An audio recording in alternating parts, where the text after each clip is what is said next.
Sir ನಮಸ್ಕಾರ. ಯಾವ ಊರು ಸರ್? ಮಾಗಡಿ, ಸಿರಟ್ಟಿ ತಾಲೂಕು ಮಾಗಡಿ. ಮಾಗಡಿ ಸರ್ ಇದು? ಗದಗ ಡಿಸ್ಟಿಕ್ ನಮ್ದು. ಹಾಂ ಸರ್. ಈ ಸಾವಯವ ಏನೈತಿ ಮಾಡೋರಿಗೆ, ಹಾಂ ಸರ್, ಈ ಮಲ್ಚಿಂಗ್ ಮಾಡೋರಿಗೆ ಏನೈತಿ ಈ ಮಿಷನ್ ತಗೊಳಕ್ ಅಡ್ಡಿ ಇಲ್ಲ.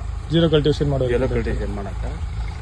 ಆನಂತರ ಇವತ್ತಿನ ಲೇಬರ್ ಏನೈತಿ ನೋಡಿದ್ರ, ಇದು 10-20 ಲೇಬರ್ ಮಾಡೋ ಏನೈತಿ ಕೆಲಸ ಇದು ಒಂದ ಮಿಷನ್ ಮಾಡೋದು. ಮಿಷನ್ ಮಾಡಿ 2-3 ತಾಸು ನಾವು ಭಾಳ ಏನೈತಿ 1 ವರ್ಷದಿಂದ ಬ್ರಷ್ ಕಟ್ರಲ್ಲಿ ನಾವು ಮಾಡಿದ್ವಿ.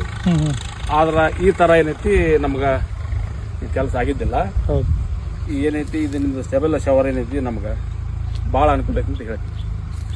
ಎಷ್ಟು ಎಕರೆ ಸರ್ ಇದು ತೋಟ? ನಮ್ದು 5 ಎಕರೆ. 5 ಎಕರೆ ಎಲ್ಲ ನಾ ಸಾವಯವ ಕೃಷಿ ಮಾಡಿದ್ರೆ ಸರ್? ಹೌದೌದು, 5 ಎಕರೆ. ನಾವು 20 ಎಕರೆ ನಮ್ದು ಸಾವಯವ ಮಾಡಿವಿ. ಇಲ್ಲಿರೋದು 5 ಎಕರೆ. ಹಾಂ, ಇಲ್ಲಿರೋದು 5 ಎಕರೆ. ಚೆನ್ನಾಗಿ ಅನಿಸ್ತಾ ಸರ್? ಡೆಮೋ ನೋಡಿದ್ರಲ್ಲ? ನೋಡಿದ್ವಲ್ಲ, ಎಲ್ಲರೂ ನೋಡಿದ್ವಿ demo. Okay sir, thank you, ಧನ್ಯವಾದ.